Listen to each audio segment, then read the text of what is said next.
The Dubai skyline shimmered like a mirage in the morning sun, its towers piercing through the hazy heat.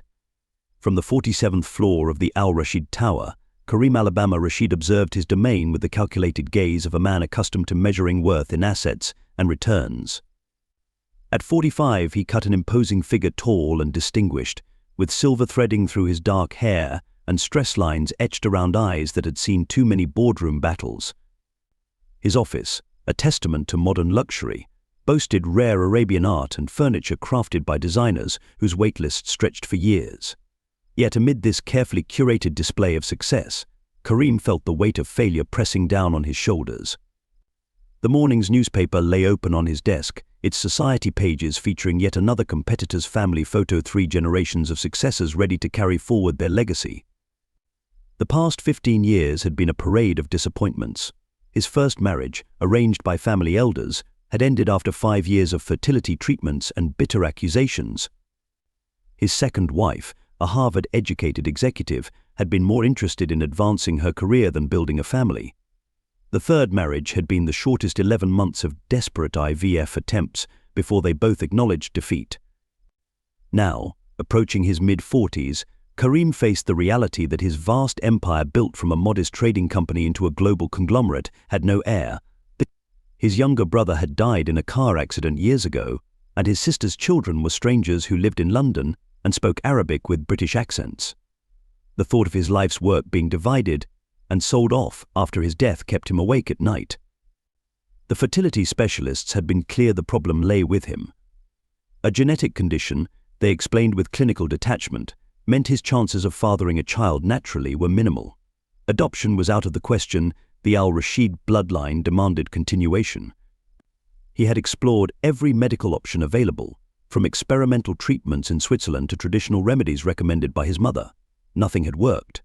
Thousands of miles away, in the grey drizzle of London, Sarah Johnson's world couldn't have been more different.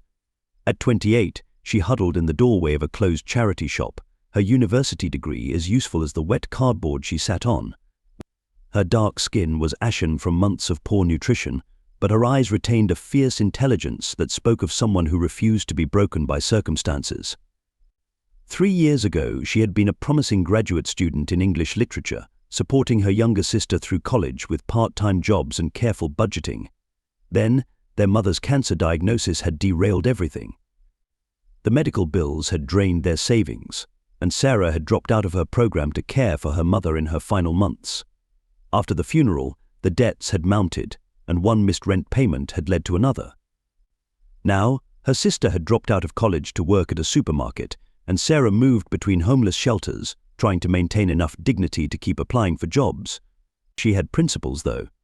Despite suggestions from other homeless women about easier ways to make money, Sarah refused to compromise her values. She volunteered at the shelter's library program when she could, teaching other homeless people to read and write. Her backpack contained 2 treasures, a worn copy of Jane Eyre and her master's thesis notes, both wrapped in plastic to protect them from the rain. The proposition came on a Tuesday morning. Sarah had been standing in line at a local charity's job fair when a sleek black car pulled up. A man in an expensive suit had approached her specifically, offering her a chance to change her circumstances. Initially, she had refused. She'd heard enough such offers before, but this man had presented a business card from Al-Rashid International and mentioned a meeting with the CEO. Desperation and curiosity had led her to the London office of Al-Rashid International that afternoon. The contrast between her worn clothes and the marble-floored lobby had made her self-conscious, but she held her head high as she was escorted to the top floor. Karim Al-Rashid's proposal was direct. He needed an heir, and he was willing to pay for one. £1 million, luxury accommodation during the pregnancy, full medical care, and complete discretion. The contract he slid across the desk was 20 pages long, detailed everything from dietary requirements to social media restrictions, and had been drafted by one of London's top law firms. "Why me?" Sarah had asked, her voice steady despite her internal turmoil. "You're educated, healthy, and currently in circumstances that make my offer difficult to refuse," Karim had replied with brutal honesty. "Yet you carry yourself with dignity. These are qualities I would want in the mother of my child." The ethical implications made Sarah's head spin. Was this any different from surrogacy? Was she selling her body or providing a service? Would this be a betrayal of everything she believed about human dignity and the commodification of women's bodies? But then she thought about her sister, struggling to make ends meet, and about all the doors that financial security could open. "I need time to think," she had said finally. "You have 48 hours, Karim replied, sliding a burner phone across the desk. "After that, I'll find someone else." As Sarah left the building and walked into the rain, the contract felt like it was burning a hole in her bag. She had principles, yes, but principles wouldn't keep her sister in college or put a roof over her head.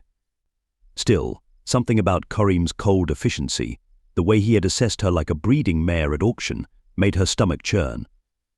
She had 48 hours to decide if she could put a price on her principles. Sarah spent the first 24 hours walking London streets, the weight of the decision pressing heavier than her rain-soaked clothes. In a small cafe, nursing the cheapest tea on the menu, she made lists of pros and cons until the paper was filled with her cramped handwriting. The ethical implications haunted her. Wasn't this just another form of selling herself? Yet each time she nearly convinced herself to refuse, she thought of her sister Katie's latest text, "Had to drop another class. Can't afford the books." In the homeless shelter that night, she watched a pregnant teenager sob after being turned away. The shelter was full. Sarah's hand instinctively went to her own stomach, still flat but potentially worth £1 million. With that money, she could put Katie through medical school, secure housing for both of them, maybe even finish her own degree. Was it really so different from the surrogacy arrangements that wealthy couples arranged every day? By the second evening, her decision crystallized while watching a mother and daughter window shopping, their faces lit with simple joy. Sarah realized she wasn't just selling 9 months of her life, she was creating one. So, whatever Karim's motivations, a child would exist because of this choice. Could she live with herself if she walked away from the chance to bring a loved and well-provided-for life into the world? The contract signing took place in a private room at one of London's most exclusive law firms. Sarah had spent her last few pounds on having her one decent outfit cleaned. She read every page carefully, asking questions that surprised both Karim and his lawyers. But the terms were comprehensive weekly medical checkups, a strict dietary plan, security personnel, and absolute confidentiality. Any attempt to contact Karim or claim rights to the child after birth would void all financial agreements. "You understand that this is a complete severance of rights?" Karim's lawyer asked, his tone suggesting he doubted her comprehension. "I understand contracts," Sarah replied, thinking of her unfinished thesis on property law in Victorian literature. "I'm selling a service, not my soul." The initial arrangements moved with startling efficiency. Within 48 hours of signing, Sarah found herself standing in a luxury 3-bedroom apartment in Kensington. The closets were already filled with designer maternity clothes in her size. A private chef would prepare her meals, a car and driver were at her disposal, and a team of medical professionals would monitor her health. The first week felt like a dream. Sarah slept in Egyptian cotton sheets, ate meals that seemed designed by nutritionists and artists in collaboration, and had every physical need anticipated. She sent money to Katie immediately, enough to re-enroll in her dropped classes and move to a safer apartment. But as the initial shock of luxury wore off, the isolation began to creep in. The staff, while professional, maintained a careful distance. Her phone and internet usage were monitored for security purposes.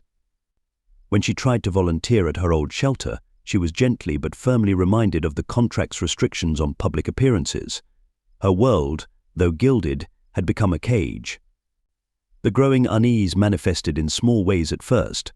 She found herself talking to the empty rooms, missing the chaotic community of the shelter. The ultrasound appointments felt sterile and businesslike, with results sent directly to Karim without any personal interaction. The baby, already forming within her, was treated more like a product under development than a growing life. One morning, catching her reflection in the marble bathroom's expansive mirrors, Sarah barely recognized herself. The designer clothes and regular meals had transformed her external appearance, but her eyes held a new wariness. She placed a hand on her still flat stomach and whispered, "What have we gotten ourselves into?" Little one, the silence that answered felt heavier than ever. As Sarah's body changed, so did her perspective on the arrangement. Morning sickness hit her hard in the second month, turning the gourmet meals into an exercise in endurance. Her breasts became tender, her emotions volatile. But it was the first flutter of movement, like butterfly wings against her insides, that truly shook her. This wasn't just a contract anymore, it was a life, growing beneath her heart. The physical changes were documented with clinical precision. Weekly photographs tracked her growing belly, measurements were taken and recorded, and every morsel of food was logged.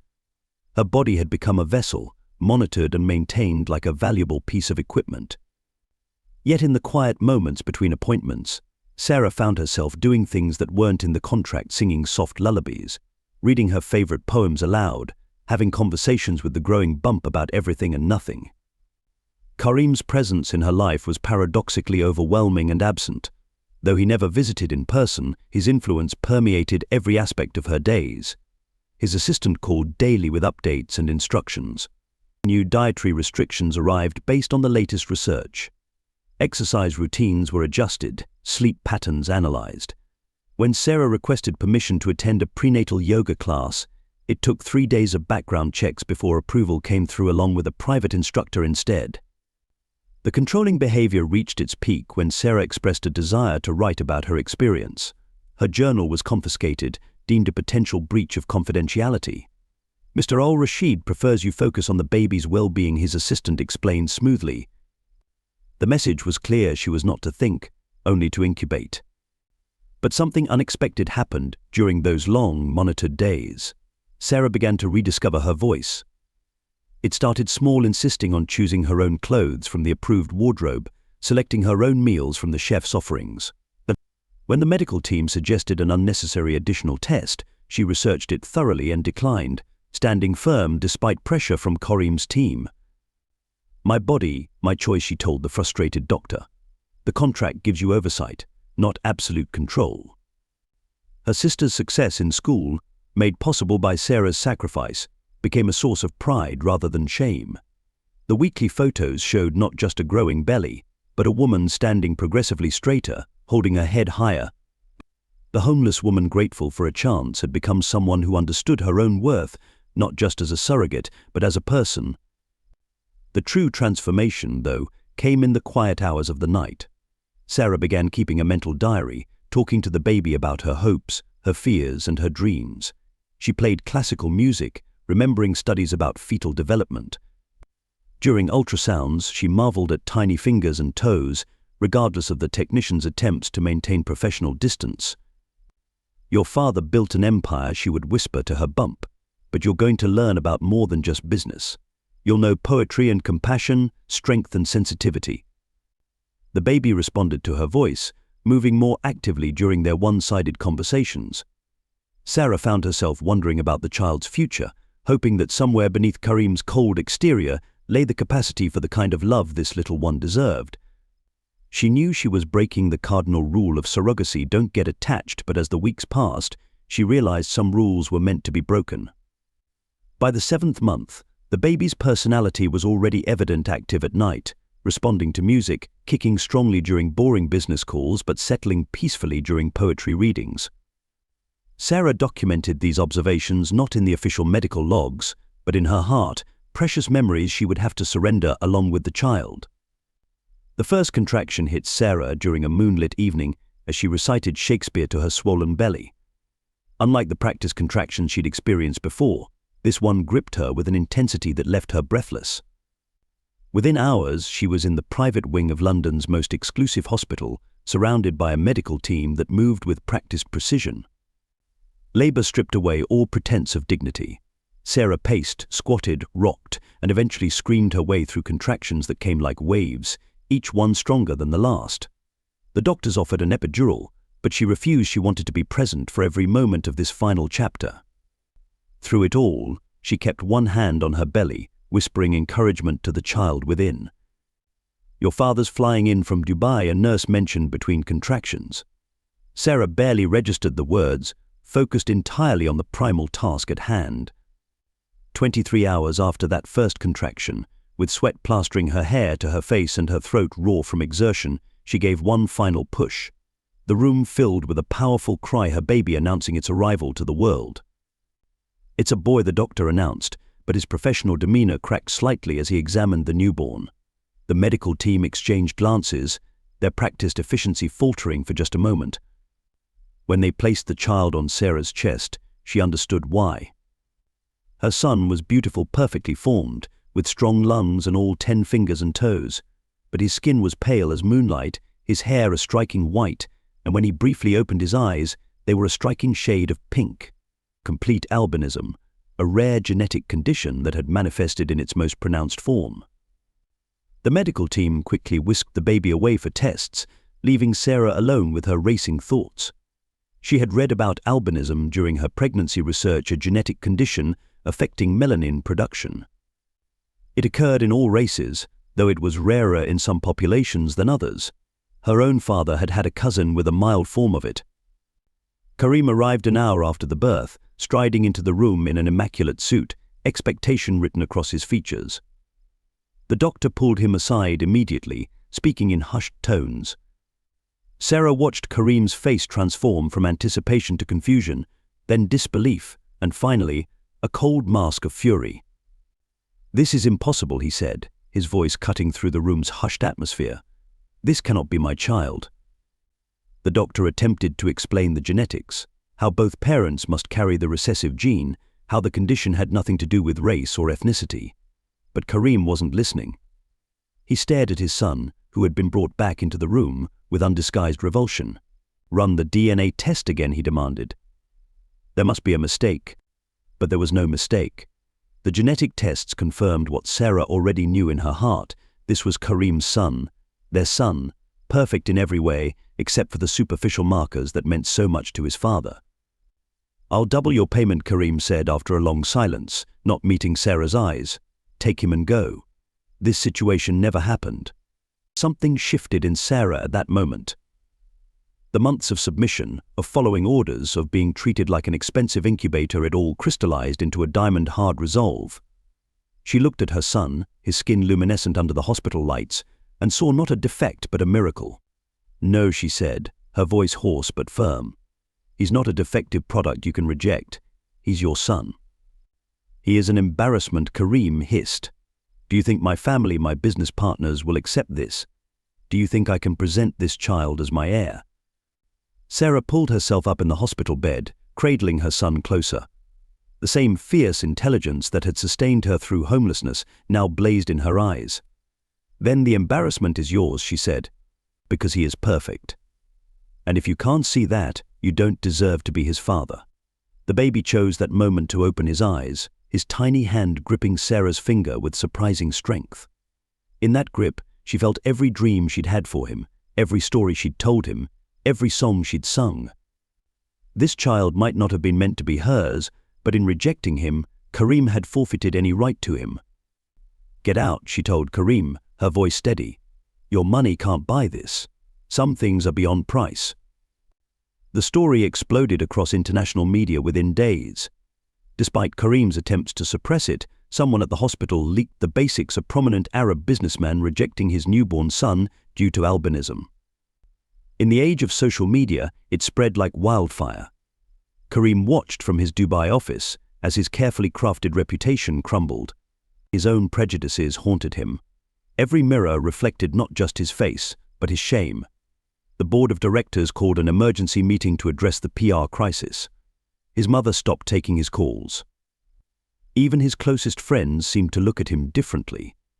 In quiet moments, he found himself staring at the hospital photo of his son that had gone viral, trying to understand his own visceral reaction to the child's appearance. Meanwhile, Sarah emerged as an unexpected voice for genetic diversity and human dignity. From her small London flat, purchased with the original surrogacy payment she'd refused to return, she advocated not just for her son, whom she named Adam, but for children with differences everywhere. Her interviews were powerful in their simplicity. "He's not a mistake," she would say, holding Adam for the cameras. "He's a reminder that beauty comes in many forms." Her background in literature served her well as she wove compelling narratives about acceptance and love. She never attacked Karim personally, but her dignity in the face of rejection spoke volumes. Support poured in from unexpected quarters. Albinism support groups worldwide rallied around them. Celebrity advocates shared their story. a famous fashion designer featured Adam in a campaign celebrating diverse beauty. Medical professionals used their case to educate the public about genetic diversity. Several prominent Arab families with members having albinism broke their silence, challenging cultural stigmas. The turning point for Karim came 3 months after Adam's birth. During a sleepless night, he found himself watching a documentary about successful people with albinism: athletes, models, academics, business leaders. One story featured a Saudi businessman who had achieved success despite similar prejudices to what Karim had displayed. The man's words struck home. "My father's shame became his greatest regret." Don't let your prejudices rob you of the joy of loving your child.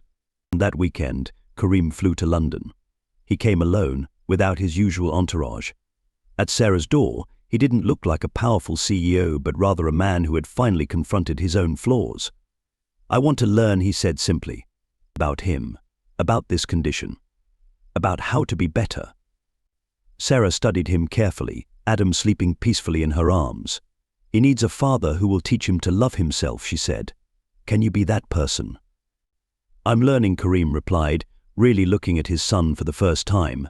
Adam's features, so like his own except for the coloring, struck him with their perfect innocence. "Will you help me?" Over the following years, their unusual family forged a new path. Karim never married Sarah. Their relationship was built on something different than romance. Instead, they created a partnership focused on Adam's well-being. Karim underwent therapy to address his deep-seated prejudices, while Sarah's foundation for genetic diversity education received his full support. Adam grew into a confident child, understanding early that his difference was his strength. He split his time between London and Dubai, equally at home in both cultures. His father's initial rejection became a powerful story of transformation used to help other families facing similar challenges. And Karim, the man who had once measured everything by its market value, learned that his greatest asset was the love he had almost thrown away. In boardrooms across the Middle East, he became known not just for his business acumen, but for his advocacy of inclusion and acceptance. The price of humanity, they all learned, wasn't measured in pounds or dirhams. It was measured in the courage to grow beyond our prejudices, the strength to stand up for what's right, and the wisdom to recognize that our differences make us beautiful.